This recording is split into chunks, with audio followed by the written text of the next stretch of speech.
There's so much love in your energy right now. And the really cool part about it is that it's all self-created. Whether you realize it or not, all of this energetic work that you've been doing on yourself has created like this energy field around you that is just magnetic, but it's because it's so loving and self-involved. And I don't mean self-involved in a bad way. It's like you are learning to love and pour into every aspect of your life, and it's making you magnetic.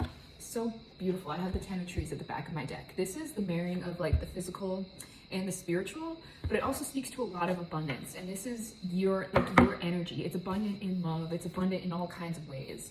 And you've learned how to pour into yourself in a really new way.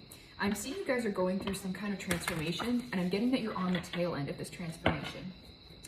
We've currently entered eclipse season, so you're about to see some massive changes in your life. And a lot of you already have an idea of what's coming. Some of you may be surprised. There's a lot of good in the air, especially if you've been challenged a lot this season or the past couple years. But I'm seeing someone like reconnecting with themselves in deep ways. It's like rediscovering your inner child self, reconnecting with your inner child self, while also like mastering this current version of you and developing into someone newer and better. It's just like this very aligned, where that 10 of trees is like the marrying of the physical and the spiritual. That's very much what's happening with you. There's pure alignment in your energy, and it's attracting a lot to you. For some of you, you have a lot of people in your energy that really just want to be around you, that really want to love you and really want to give to you. You may be seeing that now, or you're getting like little glimpses of it, that people are popping up and like just wanting to offer you things, just wanting to give you love. And it's in like the weirdest, simplest, and sweetest ways.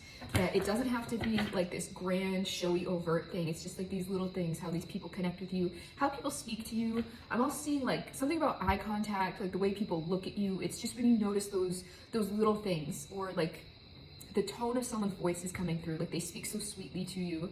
There's just a lot of really nice, loving energy coming through, of people being really appreciative of you. And it's on the tail end, or coming out of this really difficult like final exam season, where I've been saying that a lot in some of my channels, that we've been in final exam season. So you're kind of seeing the rewards that are to come for all of this, all of these battles that you've been through, everything that you've really been working on and working hard towards. And I'm also getting, why this time has been so difficult is that your guides have been very hands-off with you. That this is not, for those of you seeing this is typically not your first spiritual awakening. And I'm saying that because it's like your guides have been kind of hands off. I feel like with your first like official spiritual awakening, it's you learning how to connect with your guides and ask for guidance. And then like as you progress and go through these things, it's more about you leaning into your intuition, like your senses. It's what's right for you. There's less direction, because I feel like that can kind of come off some religious trauma of like, what is this being outside of me want? And it's not that. It's you're seeing your tie to the divine, the creator. It's just 3-3 on my timer, so that's confirmation for some of you that you are one. It's like the universe, God, the divine, whatever it is that you whatever term you use works through us. We are the vessel for that, and you're starting to see the marrying of that you can trust yourself. It's not like, I'm getting an example of someone who, like, when they were first experiencing this stuff and they wanted to make a decision, they were at a crossroads, right? We experience those quite frequently when we're about to level up. You're at a crossroads and you're like, okay, if it's this decision, show me a blue feather. If it's this decision, show me a red feather, and give me like 3 days. And then you would make your decision off what you would see first, or whatever, that kind of thing. Like when you got the signal, then you'd go. And that you've been kind of pulled away from this. It's either like your guides, it's not that they haven't been answering, but that there's been like a time frame or a time crunch on some decisions that you needed to make that haven't allowed for you to like play with the universe in this kind of way, where it's been much more of your gut reactions, and it has afforded you the opportunity to sit with yourself and say like, what does alignment feel like in my body, so that you can start acting more quickly, and you'll start to see where this has been such a difficult phase for you, that this is actually how you'll start manifesting more quickly, and also just have more ease and flow in your life. When you can just check in with yourself, you can do like the quick body scan, be like, okay, it's this. That's what your guides wanted you to do. So they've been a little more hands off. And it's not because they weren't there for you, but it's because they know how capable you are. And that's the point that you've gotten to in your life, and you're starting to like reassess things.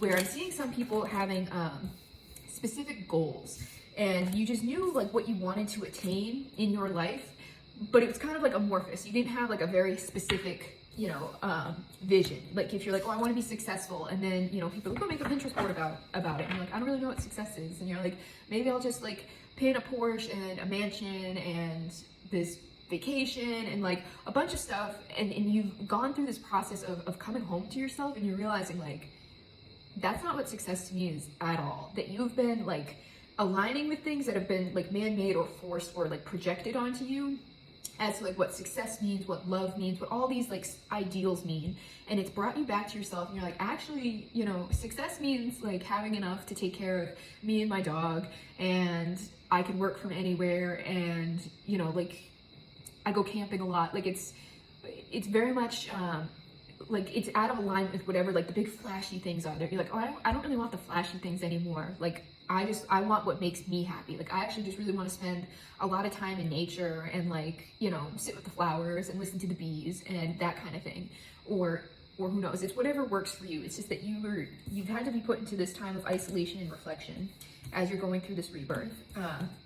And that, yeah, you've been in this kind of maze. Again, this has been a tough rebirth where you've been trying to like figure out ways to go after things, and it's like all of these blocks, it feels like you've been in this maze and that you like take turns and hit walls, and it's like every wall you hit has actually served to redirect you to what you actually want and not what other people say you should want, that kind of thing. And through this, you've been able to find a path to actually get to what it is that you want, because it's not that like you wanted this outward side of success. It's that you didn't actually believe that what you deem success to be was actually achievable, doable, or like an option for people on this earth. It's almost like, again, with this maze, it's like the breaking out of the matrix kind of thing. But it's in the way of what does like complete fulfillment and alignment look like for me? Like if I was at my happiest, like what did I want to do when I was a little kid? What did people tell me was unrealistic? You're like, oh, I want to be successful, but what does success mean? And people are always like, oh, when you have the car, you've made it. When you have the house, you've made it. When you have the significant other, you've made it. Like these really flashy things. And going after that didn't feel right for you. It's like you kept hitting blocks, you kept finding yourself in this, and you had to keep where this person is. It's like a lion-headed person. You had to be really strong in coming back to yourself and then going back out on the road and finding your own path.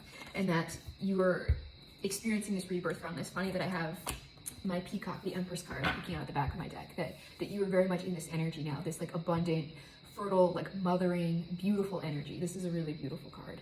That this is where you're at right now, and that where there's this doorway here, this is what's coming next for you, like this really beautiful, abundant expanse that you have worked really hard for. And it's also interesting that there are 2 crescent moons. There's one here and one here, so this moon cycle could be very significant to you, especially with whatever you've been going after. Expect to see changes happening really, really rapidly, and you've already been seeing them around you with all of this like love energy that's been surrounding you. Like this is just the beginning, and it's about to all drop in because you have fully aligned yourself with yourself. You've been reconnecting in new and different ways that is actually serving your highest purpose, to the point where it's you're realizing that like everything is just for show, truly. That it's not you wanting these like big fancy lifestyles so much it is that you just want to enjoy your life. And that may look like reading a book on the couch, or going and laying in the sun for a little bit, or like sitting under a tree and sketching. That what success and luxury looks like for you may not be like the diamonds and the watches and all that. That it's like, oh, actually I just really want to be out in nature. I want to be with the people and the creatures that I love, and like I'm pretty good. And it's like, I just really prepare to be surprised, that you have no idea how good it's going to get now that you've accepted this. And it's in this acceptance that you've slowly been bringing it into your life. You've been like, well, okay, this is what I want. Like if I want more time in nature, then I'm going to go for a walk every day. And I'm going to take my sketchbook with me and sit under a tree and sketch for like an hour each day, or once a week, whatever you have time for. It's like carving in those little things that align you with your dream life that is actually calling it in much faster. And some of you have been seeing these things, but they've been so small that you haven't been acknowledging them, and this is your time to acknowledge them, because this is your sign that it's here. It's like those little things add up until before you know it, you are living what you have dreamed of in your head. So if this resonates with you, let me know. If you'd like your own personal reading with me, you can head to the link at the top of my page. They're in my Etsy shop, and check out my Substack while you're there. Thanks, guys.